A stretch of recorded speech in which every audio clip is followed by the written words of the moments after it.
from Somali perspective, Ethiopia has been heading to the same place all the time. Something that's not working is in the end bound to fail.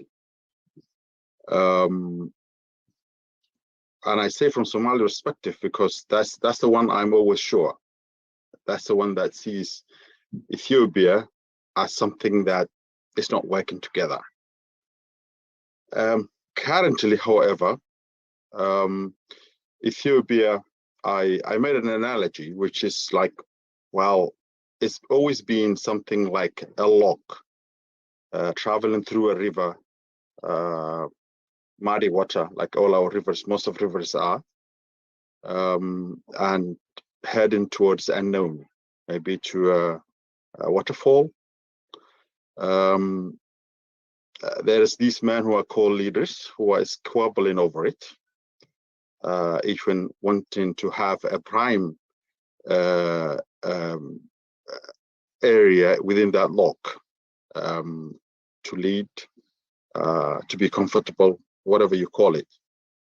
While they don't have a view of where this thing is heading to, the international community, different people sometimes try to guide them, provide them some information of where they're heading to.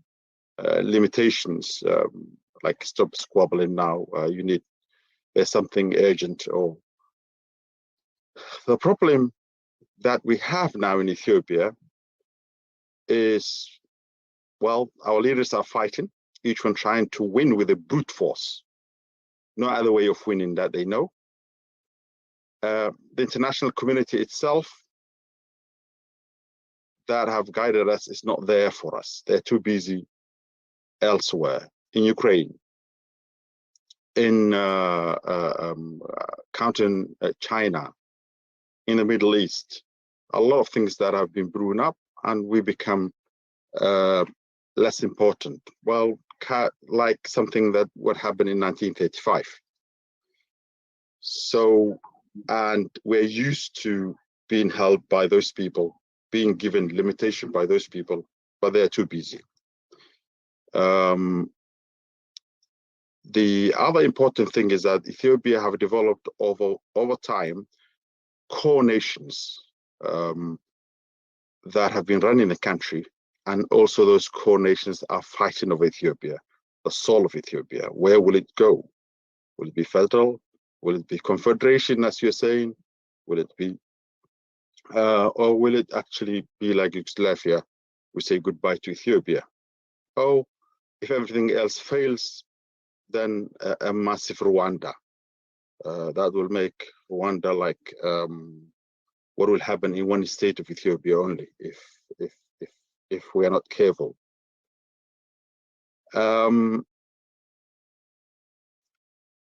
It is actually, when you listen to people who are experts in Ethiopia and who are giving advice to the international community, it's even getting too complex for them. The information you need, Ethiopia at first was only the leadership, and you talk to those leaderships and they told you everything. Now, after 30 years of decentralization, local governments, even though the constitution was not fully implemented, but have actually given Ethiopia a feel of a federal state where there's a lot of states that have their own businesses. And to keep tab on that, the international community have not changed it, but Ethiopia have changed it. That's becoming a problematic for them. They're not getting, or they can't get around the information without huge resources, which they will not get. So Ethiopia is heading to danger, and it might fall over that cliff if the Ethiopians themselves do not come up with a plan. Our government, with the national dialogue, is continuing the same way. We are the government, we are responsible. We give things names, but we'll continue the same way that it happens.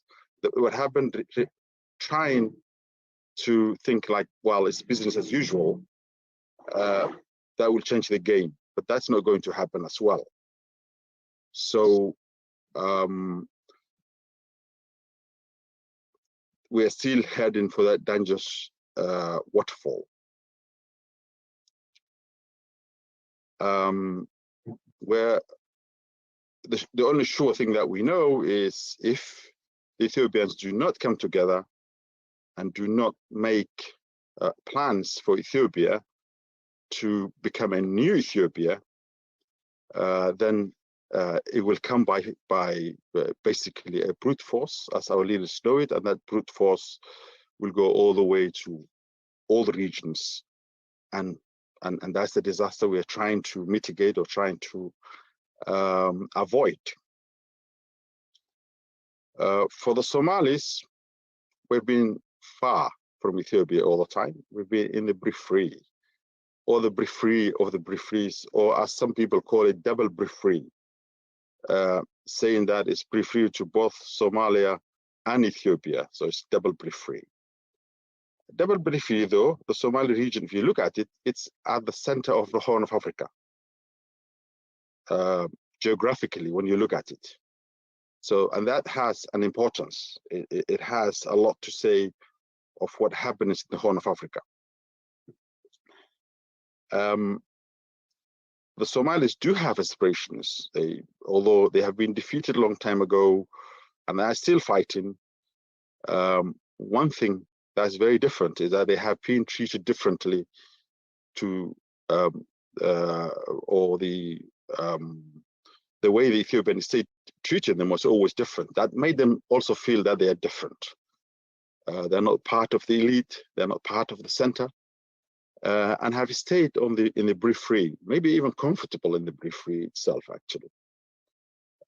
Not complaining about the brutality, but not complaining actually about the services, the lack of services, the bad leadership, because they think that's anyway doesn't apply to them. And Ethiopian leader is not their leader anyway. So they sit, if you look at the Oromos and they're looking for their freedom and to break away from Ethiopia, Somalis sit to the left of them. They don't even feel they are part of Ethiopia. So they just feel Ethiopia is an invasion to them. That's still happening, and they're trying to resist.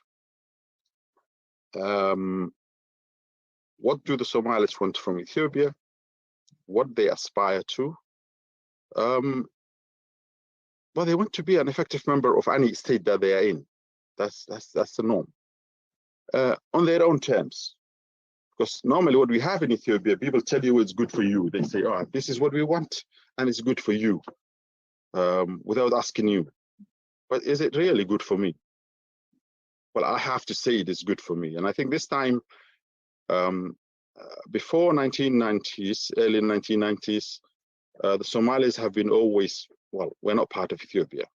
I think in the last 30 years, they've tried to say, well, let's try Ethiopia. It might work.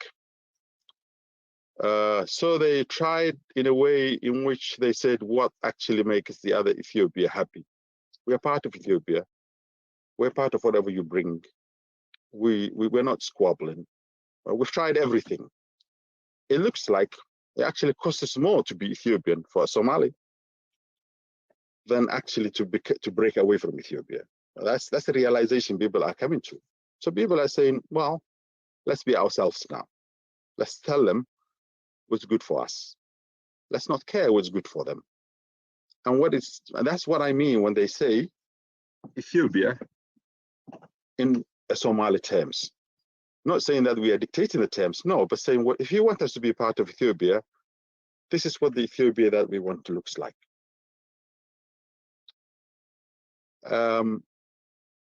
If that fails, then it's back again.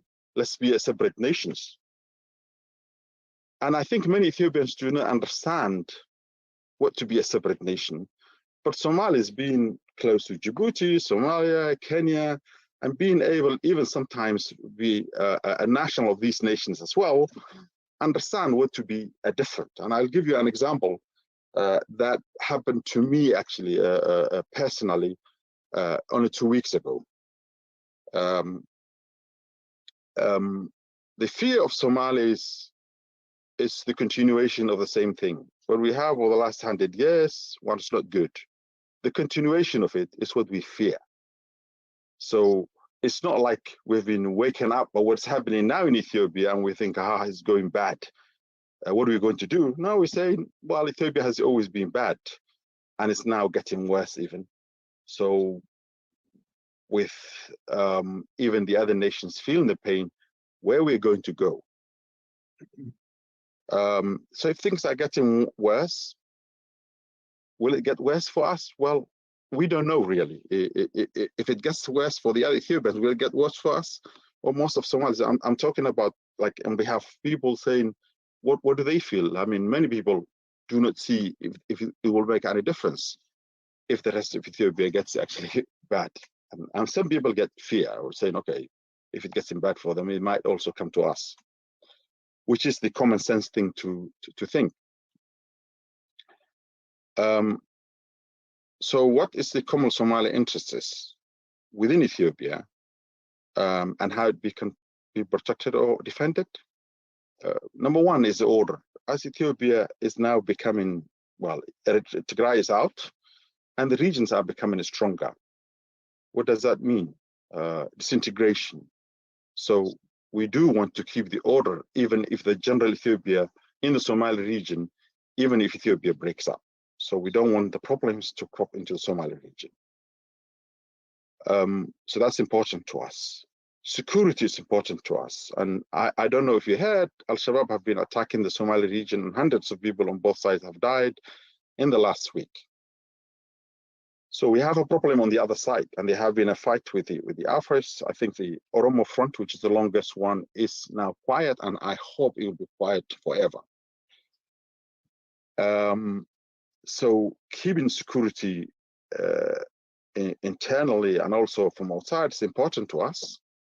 The territorial integrity is also important.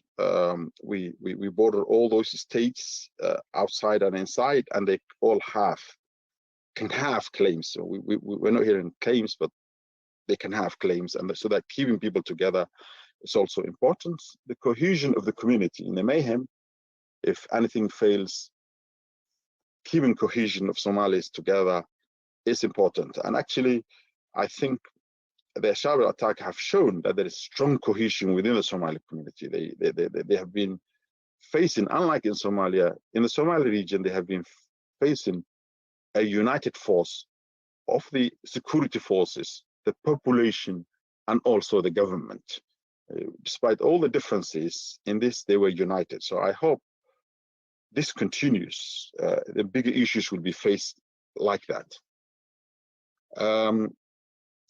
One most important thing which might be missing is leadership and clear direction. So we have a leadership that have been installed by the federal government, and it's more responsible to the federal government than it is to the people.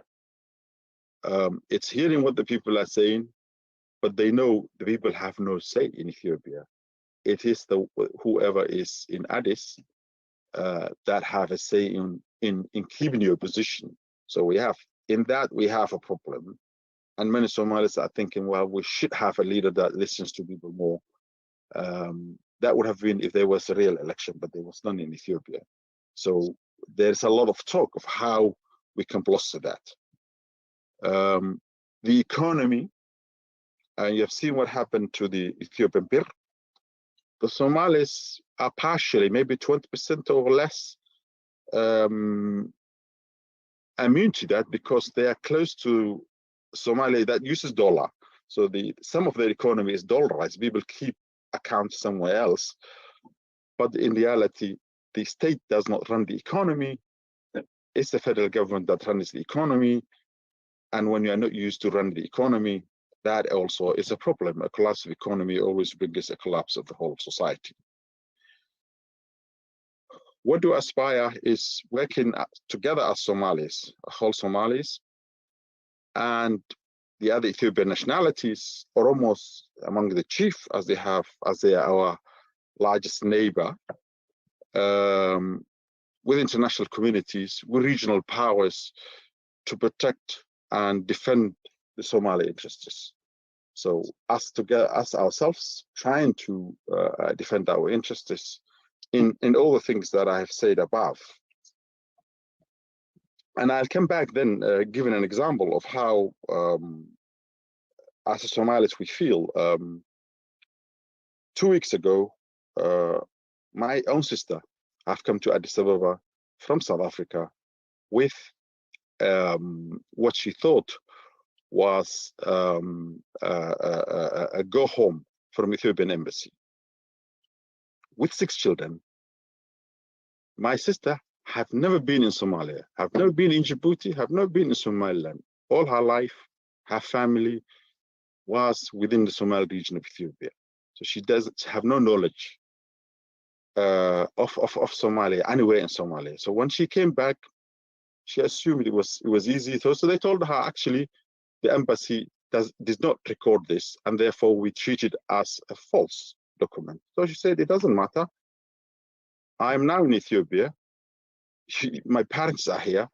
Everyone is here of my family. Her brother was just a kilometer away in Mikhail, running a very visible and well-known business in there. So she said, then there's many ways in which you can ascertain my nationality. Well, it looks like the head of the immigration office made a decision that he's going to return her to South Africa. Simple.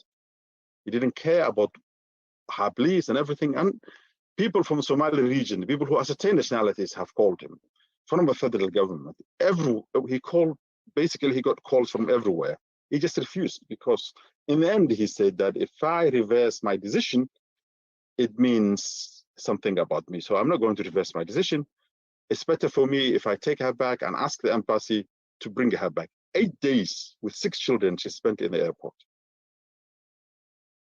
We didn't want her to go back to South Africa because it's a long journey and we have 6 children here. He didn't even understand that, her humanity.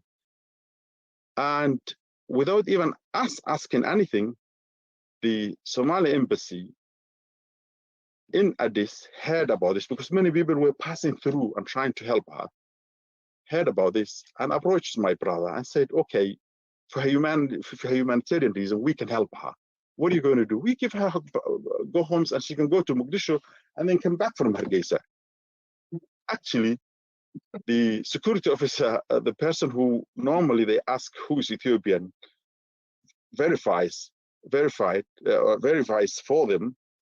After trying many times to tell them that she's Ethiopian, she's well known, you should allow her in, agreed with that, and I said, well, I'm going to pick her from Wachale. They cannot say anything, so she should go around there. That's what happened in the end. She was given, and Ethiopian Airlines were also saying that we'll get into problems if we take her back.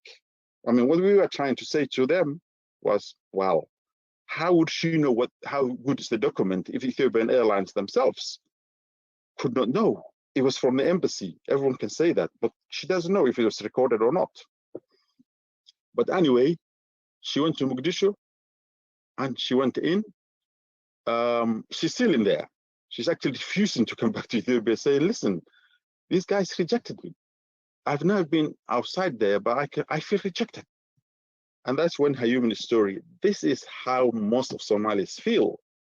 Then the Ethiopians come to us and say, oh, this is Ethiopia.